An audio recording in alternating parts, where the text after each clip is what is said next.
A paz do Senhor, meus amados e queridos, amados irmãos. Estamos aqui mais uma vez no nosso curso de teologia online, nosso curso à distância. Lembrando que estamos estudando sobre a disciplina de síntese do Novo Testamento. A aula de hoje é a aula de número 5, uma introdução ao Evangelho de João. Eu sou o professor Humberto Carlos e sejam bem-vindos a mais uma aula. Lembrando que não deixem de ativar o sininho para que vocês possam já receber a notificação quando a gente gravar a aula, e não deixe de curtir e comentar para que outras pessoas também sejam alcançadas através dessa aula, tá bom? Que os irmãos tenham uma boa aula em nome de Jesus. Lembrando que quando a gente está estudando sobre o Novo Testamento, esse Novo Testamento ele é formado, e o cânon sagrado é composto por 27 livros. Os 4 evangelhos, o livro histórico, as cartas paulinas, as cartas universais e o livro profético. A gente vai estar encerrando pelo menos esse primeiro módulo, que é os evangelhos, que é falando sobre a biografia do nosso Senhor e amado Jesus Cristo. Então, dentro dos evangelhos, a gente vai encontrar toda uma biografia, toda uma narrativa direcionada ao Senhor Jesus, tá bom? A gente aprendeu nas últimas aulas que o Novo Testamento, eles foram organizados de maneira lógica e não cronológica. Então, dentro disso, a gente tem o primeiro livro escrito foi o de Tiago, entre o período de 45 a 47 depois de Cristo, e o primeiro evangelho ao qual foi escrito foi o de João Marcos, no período de 50 a 60 depois de Cristo. Então, a gente tem primeiro o evangelho de Mateus, Marcos, Lucas e João. Então, se a gente perceber, não foi organizado de uma maneira cronológica, mas lógica. E dentro dessa questão lógica, apesar de usarem os relatos parecidos, cada evangelista apresenta para o seu público específico uma face de Jesus, seguindo os seus propósitos evangelísticos. E a gente aprende que os evangelhos sinóticos, que é composto por Marcos, Mateus e Lucas, eles são muito parecidos, tá bom? Um bebe da fonte do outro. Mas quando a gente chega no Evangelho de João, que a gente vai trabalhar hoje, é um evangelho diferenciado. Enquanto Marcos tem o seu público direcionado aos romanos, Mateus aos judeus e Lucas aos gentios e gregos, nós vemos João direcionando a sua carta, o seu evangelho, à igreja de Cristo. Lembrando que ainda dentro dos evangelhos a gente aprendeu que Cristo é simbolizado pelos animais descritos em Ezequiel, no capítulo 1, versículo 10, e Apocalipse, no capítulo 4, versículo 6 ao 8, você vai observar isso. Em Mateus, Cristo é o leão, é o rei. Em Marcos, ele é o touro, é o servo. Em Lucas, ele é o homem perfeito, ele é o homem que é compassivo, aquele é o homem que está sempre à disposição para ajudar. E quando a gente chega em Lucas, em João, ele é a águia, é o Deus vivo que é descido do céu. Então, esses são os símbolos que a gente pode encontrar no Senhor Jesus Cristo nos evangelhos. Pois bem, hoje o evangelho de João,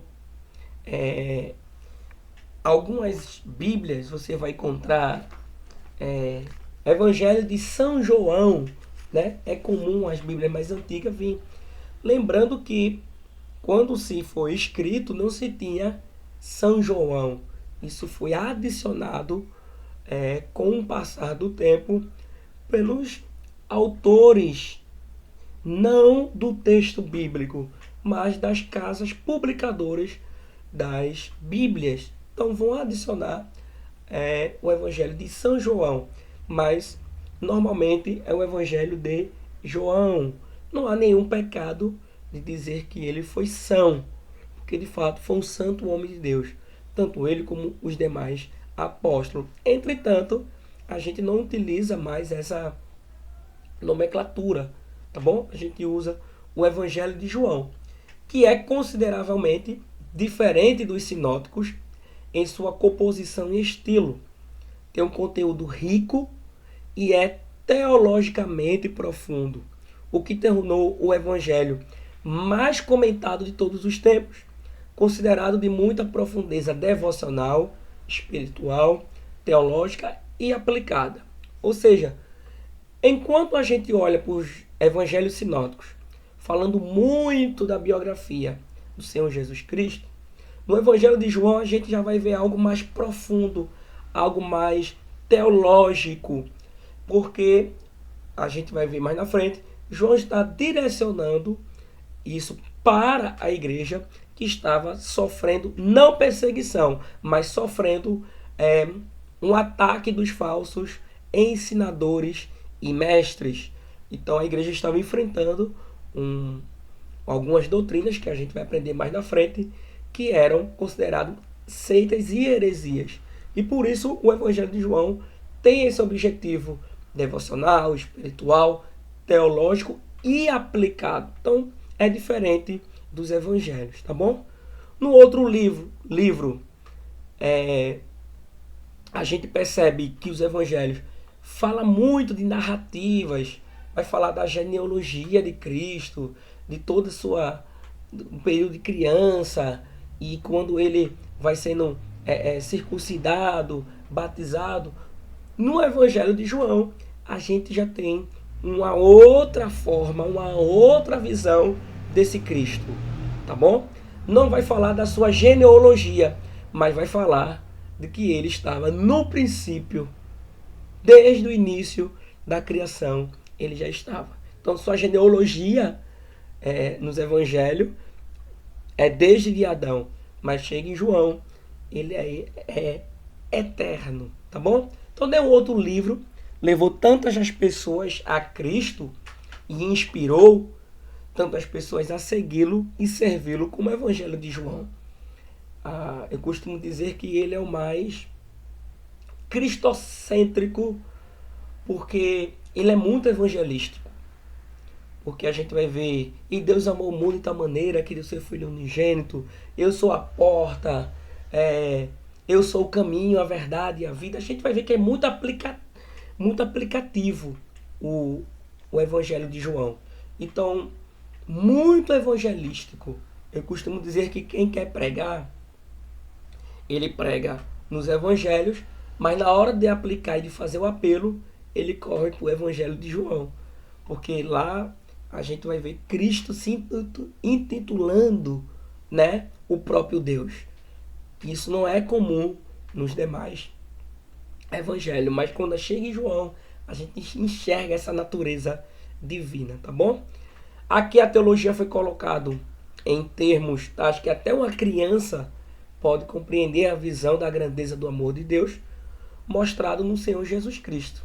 A gente percebe que eu sou o bom pastor e dou a vida pelas minhas ovelhas.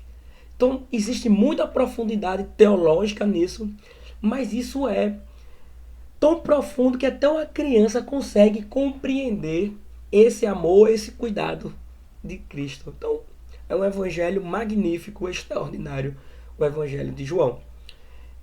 Sem dúvida, é o evangelho preferido de Lutero, alguns vão afirmar, e é chamado de alta cristologia. Né? O Evangelho de João, ele deu o quarto evangelho a supremacia entre todos os livros do mundo, tá bom? Se o Evangelho de Lucas, em sua obra, é a mais linda e magnífica em sua literatura, o Evangelho de João é o supremo em altura e profundidade ao alcance do pensamento e da espiritualidade das pessoas, tá bom? Então, em Lucas a gente se encanta com a narrativa, com o estilo literário, com as sequências lógica, metódica em Lucas. Mas quando a gente chega em João, a gente vê Cristo dizendo assim: eu sou o caminho, eu sou a verdade, eu sou a vida. Ninguém vem ao Pai a não ser por mim. Então a gente vê muitas coisas profundas. Então, de fato, é muita cristologia, é muita altura e profundidade espiritual nesse evangelho. Tá bom?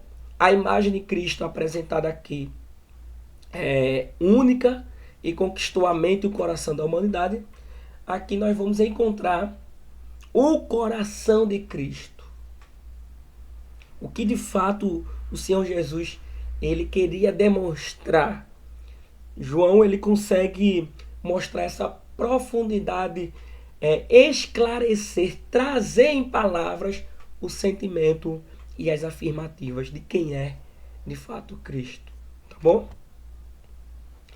Há uma certa discussão sobre a autoria. O Evangelho não declara assim o nome do autor, tá bom? Aqui, todos os evangelhos, nenhum vai declarar quem é o autor. Entretanto, a gente observa que existem as evidências externas e internas do texto, tá bom? E com o Evangelho de João não é diferente. Alguns afirmam que quem escreveu foi João Batista. Entretanto, não pode ter sido João Batista, porque ele morre ainda no início do ministério do Senhor Jesus Cristo. E o Evangelho de João narra o ministério de Cristo, não só do início, mas toda a sua ascensão até a sua morte, humilhação e crucificação e ressurreição. Então, João Batista ficou no início da história do ministério de Cristo. Então, não pode ter sido João Batista. Então, aqui não há tanta importância de quem escreveu o Evangelho, mas o que está dentro do Evangelho. E esse é o mais importante, tá bom? Entretanto, a gente tem que os pais da igreja confirmavam esta informação, né, Irineu e Policarpo, que João, irmão de Tiago, foi o autor não só do Evangelho, como também das outras 3 cartas ou epístola. Então a gente tem, dentro do Novo Testamento, 4 livros que levam o nome de João. E segundo os pais da igreja, Irineu e Policarpo, esse era João, o discípulo a quem Jesus mais amava e irmão de Tiago, filho de Zebedeu. Tá bom? Vamos lá para as evidências externas. Eu queria trazer aqui um breve resumo.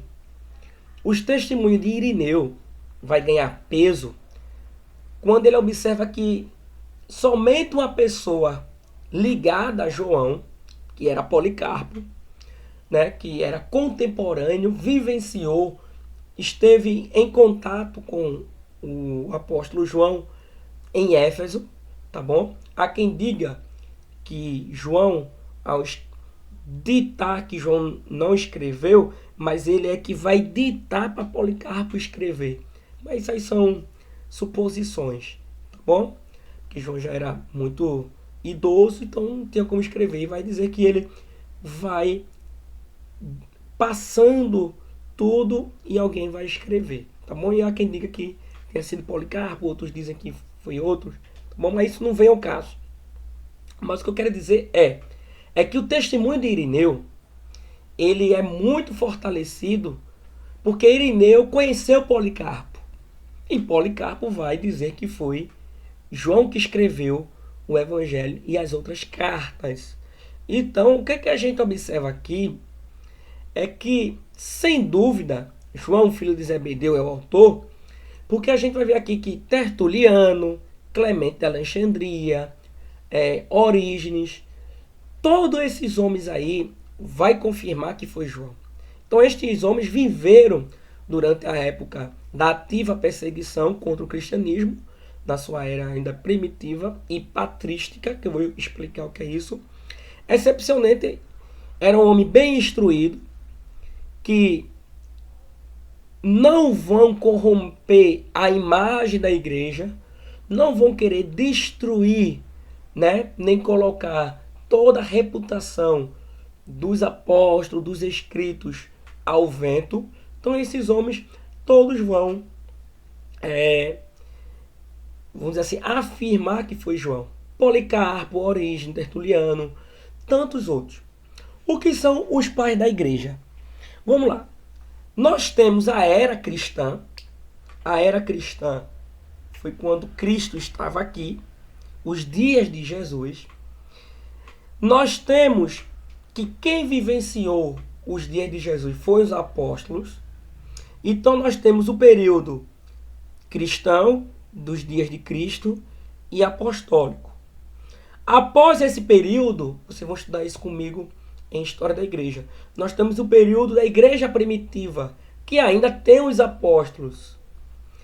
E após o período da Igreja Primitiva, nós temos os pais da Igreja, porque os apóstolos morreram e agora os pais da Igreja vão assumir toda essa atividade pastoral, essa atividade de cuidar do rebanho, de ensinar o que foi ensinado por Cristo e pelos apóstolos.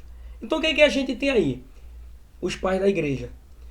Policarpo, Orígenes, Tertuliano, Papias, Clemente, Atanásio, Justino Marte, Agostinho de Hipona, Jerônimo, Inácio, nós temos Ambrósio, nós temos Eusébio de Cesareia.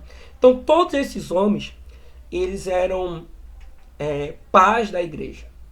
Vamos lá.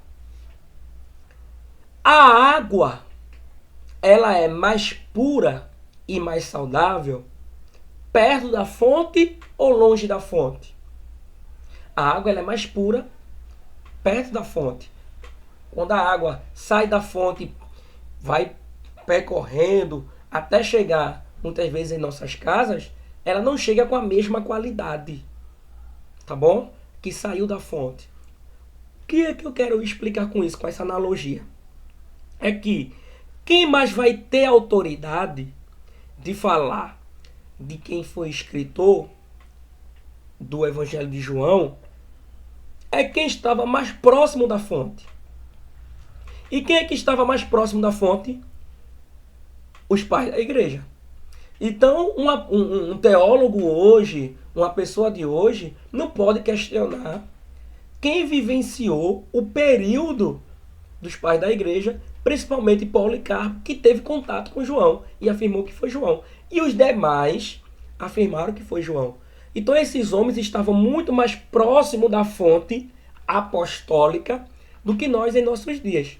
Então existem alguns teólogos, alguns historiadores que querem negar a autoria do Evangelho de João. Entretanto, as evidências externas, que é a fonte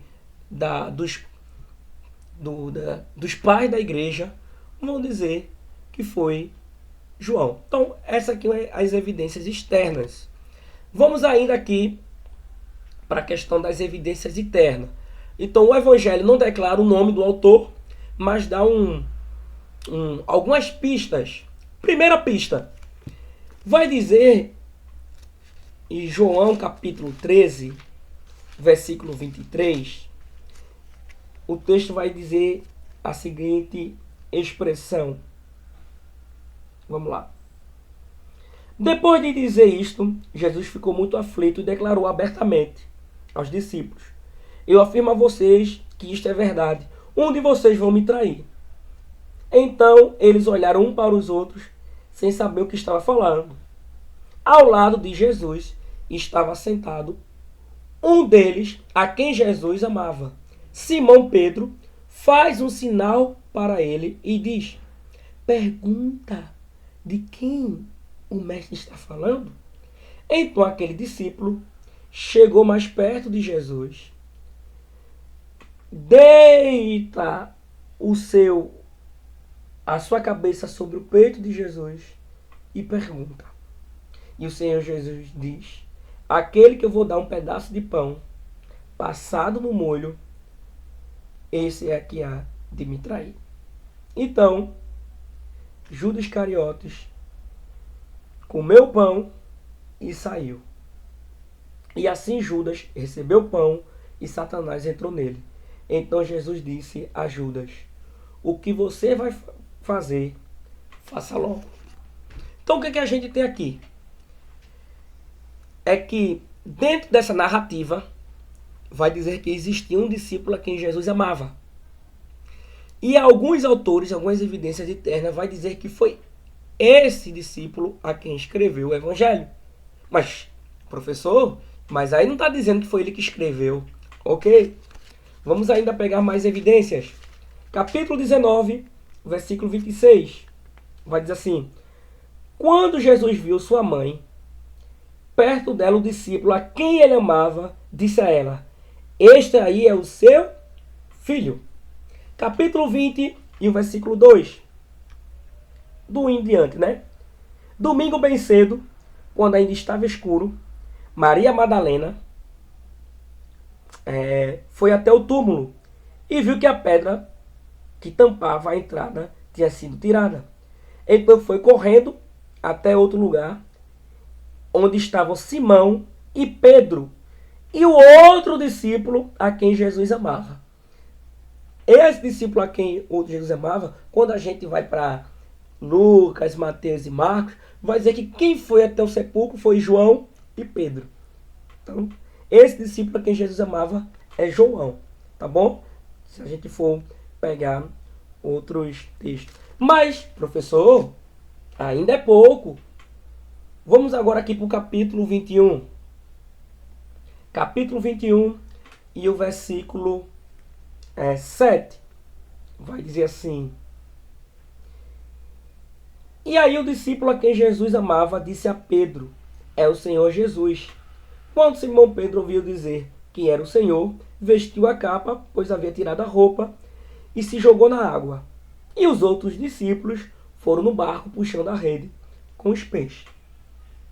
Então a gente percebe que esse discípulo a quem Jesus amava estava na ceia, na última ceia com Cristo, estava no dia da crucificação, era um dos discípulos que foram ver a pedra que tinha sido retirada, é um dos discípulos que estava com os outros discípulos que, quando Jesus apareceu, e aqui está o versículo chave.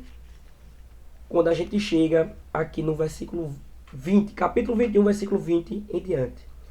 Então Pedro virou para trás, viu o discípulo a quem Jesus mais amava e vinha atrás dele.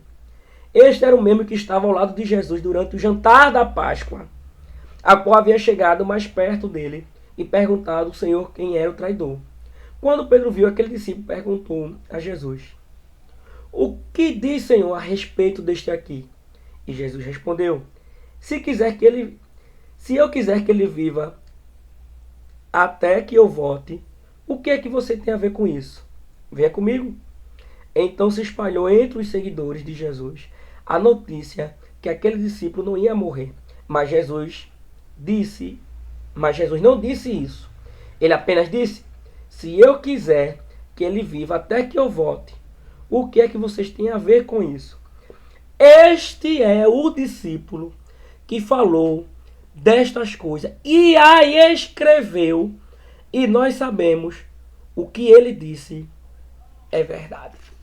Meus irmãos, nós temos aqui toda uma narrativa que vai explicar no versículo 24 que este discípulo a quem Jesus amava foi que escreveu. Capítulo 21, versículo 24. Mata tudo. Mas, professor, então, o discípulo, quem escreveu o Evangelho de João, estava na última ceia, colocou a sua cabeça, deitou no ombro de Cristo, estava no dia da crucificação, e se a gente for olhar os Evangelhos de Mateus, Lucas e Marcos, foi João que estava lá.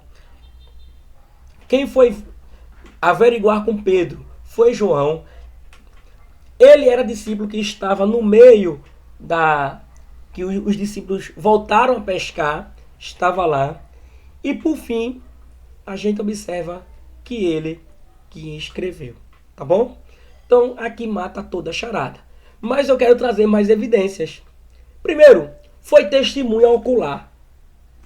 só alguém de testemunha ocular, porque ele vai dizer assim, capítulo 1 e o versículo 14.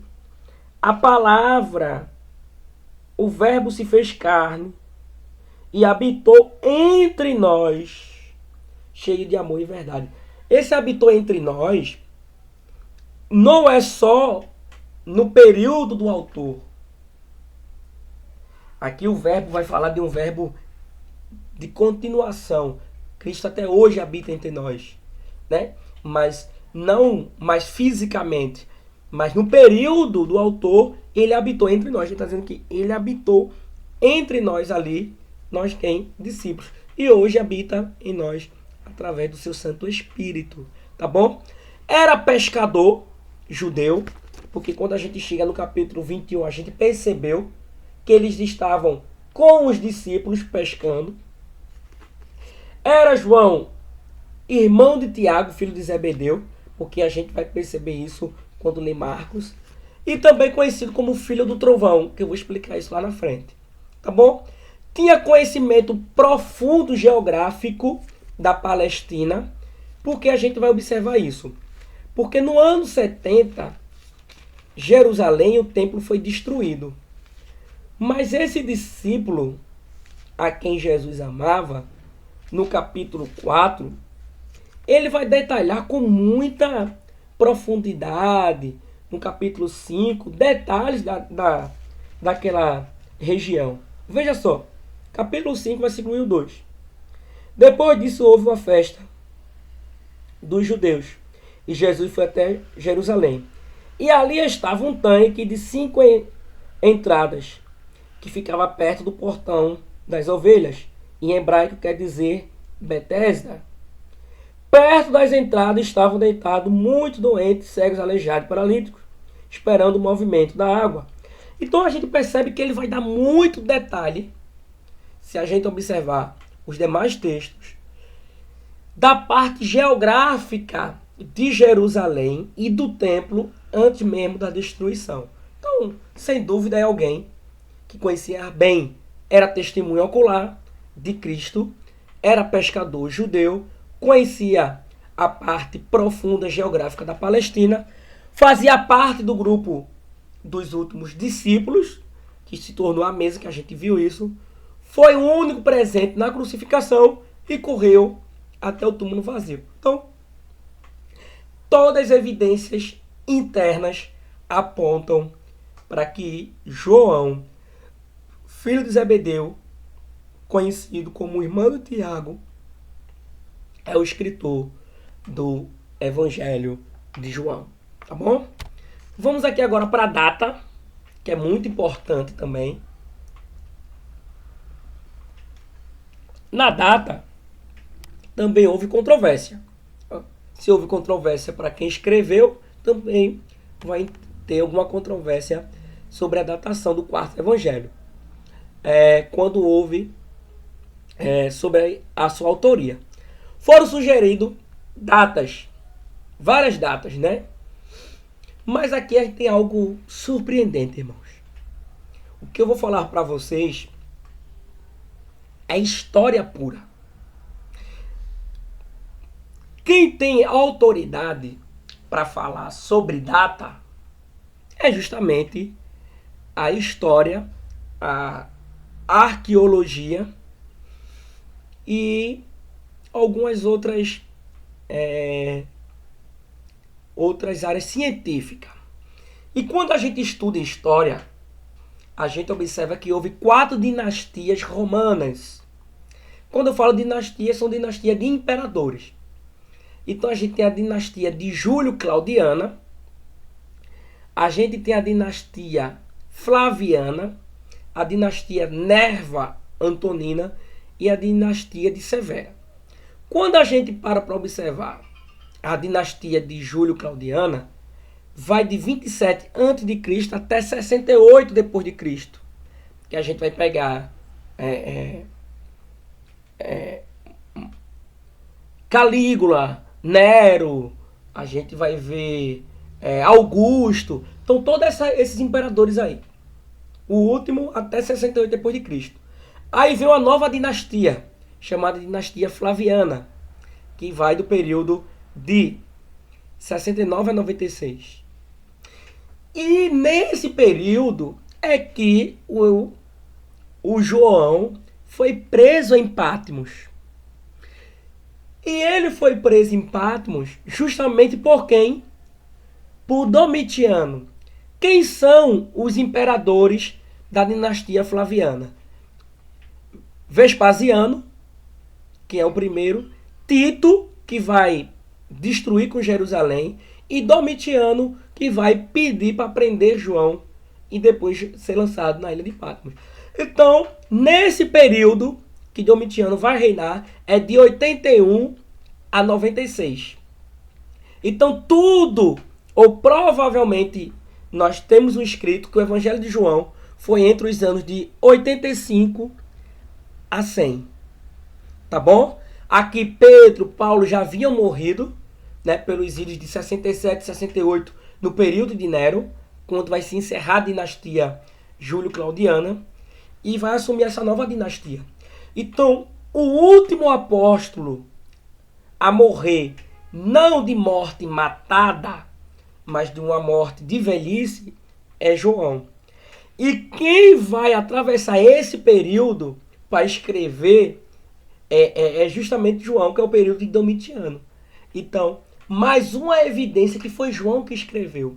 Porque quando os evangelhos alguns foram encontrados ali no Mar Morto e algumas cavernas, a alta crítica e a baixa crítica, quando vai fazer o teste do carbono, é justamente o período entre 80 a 100 depois de Cristo, que era o mesmo material utilizado naquele período. Então, a gente tem evidências científicas, história, arqueológica, evidências internas do próprio texto, evidências externas, que eram as fontes mais próximas, tudo indicando que foi João que escreveu, tá bom? Então, aqui a gente não tem mais o que falar. O local provavelmente tenha sido em Éfeso, pelo menos os grandes pais e historiadores da igreja diz que foi em Éfeso, quando ele escreveu esse evangelho, pois a igreja estava enfrentando uma doutrina dos gnosticismo e docetismo. Então João vai escrever justamente direcionado à igreja de Éfeso, que estava enfrentando essa dificuldade teológica, tá bom? O propósito do autor, ele deixa muito claro, ele vai dizer assim: Jesus realizou na presença de seus discípulos muitos outros sinais miraculosos, que não estão registrados nesse livro, mas estes foram escritos para que vocês creiam que Jesus Cristo é o Filho de Deus e, crendo, tenham vida em seu nome. Então, o propósito é mostrar que Cristo, Jesus é o Cristo, o Filho de Deus, e que, crendo nele, nós temos vida eterna. Tá bom? Então, aqui a gente já tem todo o propósito do livro.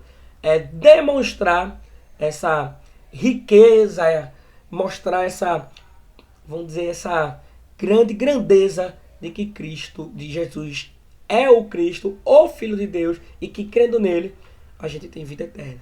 Existem pelo menos 3 objetivos principais que a gente pode descrever no seu evangelho: mostrar Jesus como o Cristo e conduzir, despertar a fé nos seus ouvintes, fortalecer a fé dos cristãos perseguidos e combater as heresias do gnosticismo e docetismo, que a gente vai ver mais na frente. Só um pouquinho. O gnosticismo dizia que a salvação vem pelo conhecimento, pela iluminação. Só os iluminados serão, vamos dizer assim, salvos. E que o corpo não serve para nada. Só a alma. Deus se preocupa com o espírito. Então você pode fazer o que quer no seu corpo, porque Deus está interessado com a iluminação espiritual que você tem. Então é heresia, né? E o docetismo vai dizer que Cristo não habitou em nós com um corpo físico, mas foi com um corpo espiritual. E a gente vai refutar isso mais na frente, tá bom? Características principais que nós temos aqui: a simplicidade da linguagem. João troca as parábolas dos evangelhos sinóticos por analogias. Então, enquanto na parábola, a parábola do semeador, do juiz iníquo, do publicano, de tal, das duas moedas, toda aquela, da vinha, todas aquelas parábolas, João vai trocar por analogias. Eu sou a porta, eu sou o caminho, eu sou o bom pastor, eu sou a água viva, eu sou o pão da vida. Então João vai trocar as parábolas por analogias, coisas mais simples de a gente compreender, tá bom? A ênfase é na natureza divina de Jesus, tá bom? E também na sua questão humana, chamada de união hipostática. O que é isso, professor, união hipostática? É as duas naturezas que Cristo possuía. Ele era 100% divino e 100% humano, tá bom? A gente vai observar isso no Evangelho de João, capítulo 4, quando Jesus se senta ali à beira do poço, cansado e com sede. E quem tem cansaço e quem tem sede é homem, seres humanos. Mas depois ele vai dizer que se tu beber dessa água, nunca mais tu tornar a ter sede. Eu sou, né, aquele que sacia a sede, falando da espiritualidade, da divindade de Cristo. E também quando ele vai afirmar que no princípio era o verbo. Tá bom? Então, João vai trazer mais a divindade de Cristo do que a sua própria questão humana. Tá bom? Vemos um pouco aqui. Então, a ênfase também na questão do Espírito Santo. João vai dar muita ênfase à questão do Espírito Santo. A gente vai observar os últimos dias da vida de Jesus, tá bom? A paternidade espiritual de Deus, porque em João vai dizer, esse é meu filho a quem é comprazido, esse é meu filho e tal. A gente vai ver essa questão muito, João dando muita ênfase, tá bom? É os livros dos diálogos. Então, não existe outro evangelho com tanto diálogos íntimos e transformadores que Jesus teve com pessoas comuns. Nicodemos, a mulher samaritana, a gente vai ver os judeus na festa dos tabernáculos, a mulher adúltera, a parábola do bom pastor, as instruções privadas aos discípulos. Então, é um evangelho de muito diálogo, de muita conversa íntima. É aquele que a gente chama de evangelho pessoal. É, de fato, transformador. Tá bom? É o evangelho também dos sinais, porque a gente vai ver que esses sinais apontavam para que Cristo é o Messias e é Deus, tá bom? Principalmente aquele sinal que ele diz assim, eu sou a ressurreição e a vida. Ainda quem esteja morto e crê em mim, esse viverá ou ressuscitará. Então a gente vai ver isso. Então a gente vai ver muito esses sinais apontando para que Cristo, que Jesus é o Cristo, o Filho de Deus, tá bom? Esses sinais a gente tem as bodas de Caná, a cura do funcionário, a cura de um paralítico, multiplicação dos pães. Tudo isso eram sinais que eram sendo feitos. João vai falar que são sinais. Essas operações miraculosas são sinais.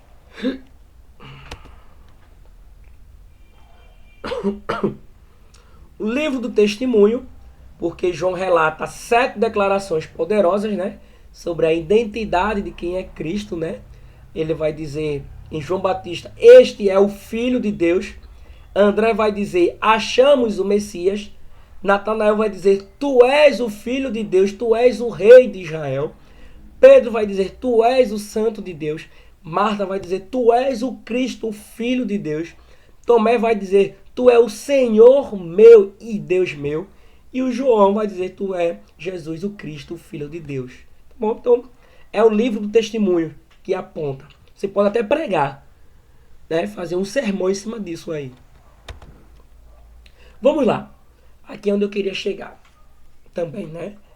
Que é a questão teológica e doutrinária do Evangelho de João, combatendo o gnosticismo. A palavra gnose, do grego, quer dizer conhecimento, e ismo, um movimento. Então tudo que tiver ismo, tenha cuidado. Cristianismo. Não, a Bíblia diz que nós somos chamados de cristão. E foi a primeira vez que fui chamado de cristãos. Então nós somos cristãos, imitadores de Cristo. Quando a gente põe ismo, é um movimento. E todo movimento tenha cuidado, porque tem os seus extremos, tá bom? Então, dentro do secularismo, se estuda o cristianismo, tá bom? Mas nós adotamos a palavra cristãos. Eu sou cristãos, que quer dizer imitador de Cristo, tá bom? Então a gente, quando pega esse gnosticismo, a gente tem aqui um movimento que pregava um conhecimento especial de um ser espiritual, né? Que toda matéria era má. Você pode se prostituir, você pode comer o que você bem quiser. Você não se preocupe com o corpo, porque a matéria é má. Tá bom? Vai mostrar que o Deus do Antigo Testamento era mau, e visto que criou um mundo material e uma prisão de almas, tá bom? Então ele vai dizer que a materialidade é má e que foi Deus que criou, né? Toda essa questão. Então a gente percebe aí todo esse perigo desses ismos, tá bom? Então Jesus não veio para representar este Deus, eles dizem, mas outro que criou a verdadeira realidade, que é o mundo espiritual.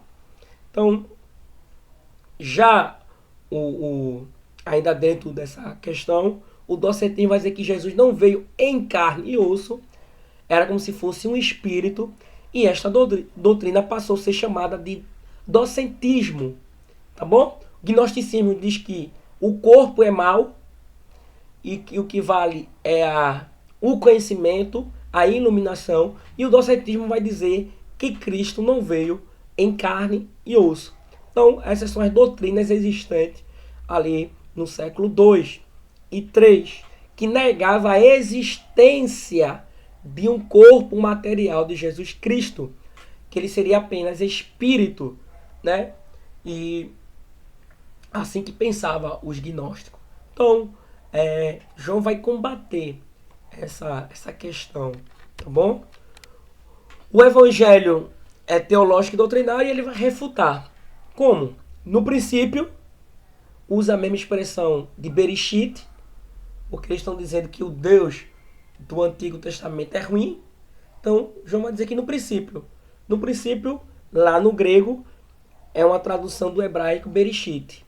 Era o verbo aqui é o logos, a palavra, ideia, a sabedoria, a existência, aqui já fala da pré-existência de Cristo. Então, no princípio era o verbo. Está dizendo que Cristo era o verbo. Então, Cristo ele é pré-existente mesmo do seu tempo. Então, antes de Jesus nascer, através de um ato miraculoso da Virgem Maria, ele já existia. E o verbo estava com Deus. Façamos o homem a nossa imagem e semelhança. Desçamos e confundamos. Então, essas expressões estão no plural.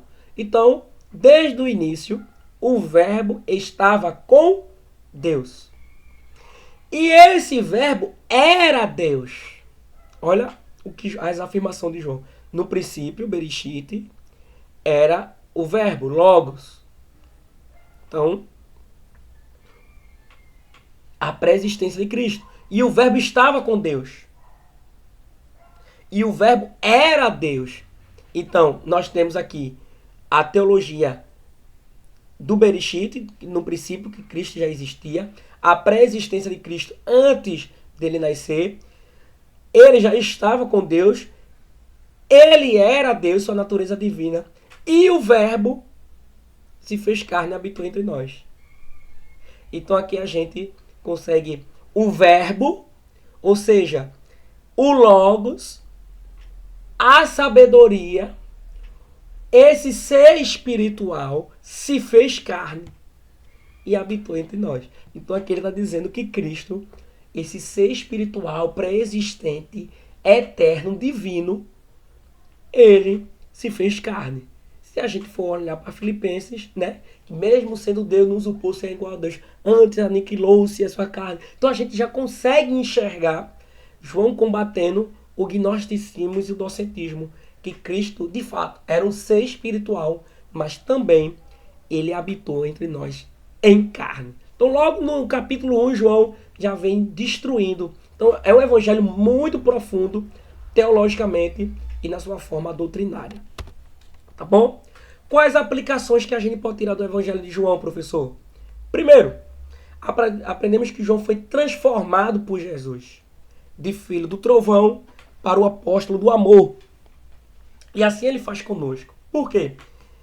Certa vez, Jesus entrou na aldeia dos samaritanos e eles não receberam bem. E João disse assim: Senhor, quer que eu ore para que caia fogo, labaredas de fogo, né? Trovões, e consuma eles. E Jesus disse assim: não, João, calma. Então perceba que João, esse João do amor, não era esse amor todo. Quando era contrariado, queria matar. Assim, manda fogo, queima. Então a gente percebe que esse João ele foi transformado, e assim também Cristo faz com nós. Segunda aplicação: o status, a posição e o nome não são mais importantes do que a transformação e a intimidade com Cristo. João não se identifica. Eu sou João, apóstolo João, que andou com Cristo, a quem ele mais amava, a quem filho de Zebedeu. Eu estava com Cristo, eu operei a milagre. Então João não identifica seu status, sua posição. Mas ele vai falar da sua transformação e intimidade. Ele vai dizer o discípulo a quem Jesus amava. Então, mais importante do que teu cargo, mais importante do que tua posição social, financeira, é a tua intimidade com Cristo. A nossa intimidade com Cristo. Às vezes a gente pensa que é muita coisa, né? Eu sou pastor, evangelista, presbítero, diácono, líder, tenho isso, eu ganho tanto. Não, isso não interessa. O que interessa é a intimidade. É um evangelho espiritual. João quer mostrar um evangelho espiritual.